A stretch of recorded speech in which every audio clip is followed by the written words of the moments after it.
আজ বানাবো আমি ঝাল ঝাল ইলিশ মাছের বড়া। অনেক তো হলো সরষে ইলিশ, বেগুন ইলিশ, চলো একটু ইলিশ মাছের বড়াটাও ট্রাই করা যাক। এইগুলো হলো চাল কুমড়ো পাতা, যেগুলোকে ভালো করে লবণ জলে ধুয়ে চিপে রাখা হয়েছে। আর নিয়েছি আমি এখানে শুকনো লঙ্কা বাটা আর পেঁয়াজ বাটা। চাল কুমড়ো পাতা তোমাদের কাছে না থাকলে তোমরা নর্মাল কুমড়ো পাতাতেও করতে পারো। দেখো এখানে লবণ আর হলুদ আর সর্ষের তেল দিয়ে মাছটাকে ভালো করে মেখে নেব।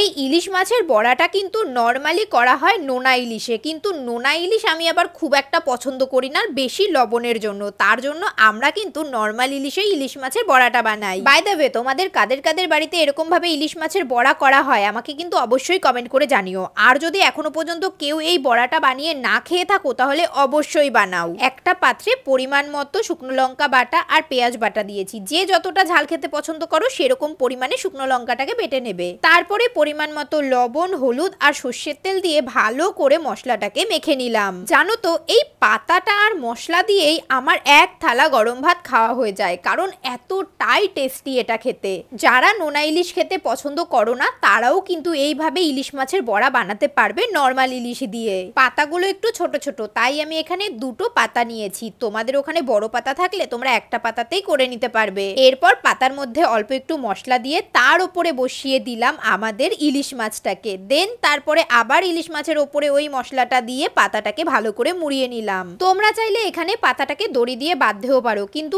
আমার বাঁধা প্রয়োজন নেই, কারণ আমি এখানে খুব ভালো করেই পাতাটাকে মুড়িয়ে নিয়েছি। চলো এবার একে একে সব মাছগুলো পাতার মধ্যে এরকম ভাবে মুড়িয়ে নিই। ঈশিতা রয় বলে একটা বোন বলেছে, দিদি আমি তোমার সব ভিডিও দেখি, আমি তোমাকে কমেন্ট করি, আমার নামটা নেবে? আমি শিলিগুড়ি থেকে তোমার ভিডিও দেখছি। হ্যালো ঈশিতা।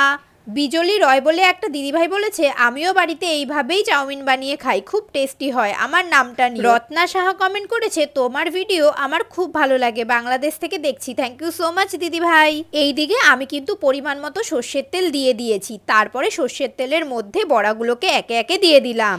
একদমই ডুবো তেলে ভাজার কোনো দরকার নেই, পরিমাণ মতো তেল দেবে আর এটাকে একদম লো হিটে প্রথম 5 মিনিট ভেজে নেবে, কারণ মাছটাকেও তো ভালো করে সেদ্ধ হওয়ার প্রয়োজন আছে। প্রথমেই যদি আমরা মিডিয়াম বা হাই হিটে ভাজি মাছটা সেদ্ধ হবে না, উপরের পাতাটা পুড়ে যাবে। লাস্টের 1-2 মিনিট আমি কিন্তু একদম মিডিয়াম হিট রেখেছিলাম, তাহলেই দেখো কত সুন্দরভাবে আমাদের ইলিশ মাছের বড়া একদম তৈরি হয়ে গেছে। হ্যাঁ, এটা দেখতে অনেকটা এরকমই হবে, আবার তোমরা বেশি পুড়িয়ে ফেলো না, অবশ্যই বাড়ির বড়র সাহায্য নিও। এবার এখানে অনেকেই কমেন্ট করতে পারে পেঁয়াজ দিয়ে আবার ইলিশ মাছ রান্না করা হয়, কারণ এরকম কমেন্ট আমি এর আগেও পেয়েছি। তাদেরকে আমি একবার বলবো, একবার গুগল বা ইউটিউবে সার্চ করে দেখে নিতে পারো। এই রেসিপিটা হয় নরমালি নোনা ইলিশে, কিন্তু নোনা ইলিশ অনেকেই খেতে পছন্দ করে, তাই আমার মা যেভাবে আমাদের ইলিশ মাছের বড়া করে খাওয়ায় আমি তোমাদের সেটাই শেয়ার করলাম। আর এটা খেতে জাস্ট অসাধারণ। দেরি না করে এখনই বানিয়ে ফেলো। চলো আজকের মতো টাটা, দেখা হবে অন্য একটা রান্নার ভিডিওতে। টাটা।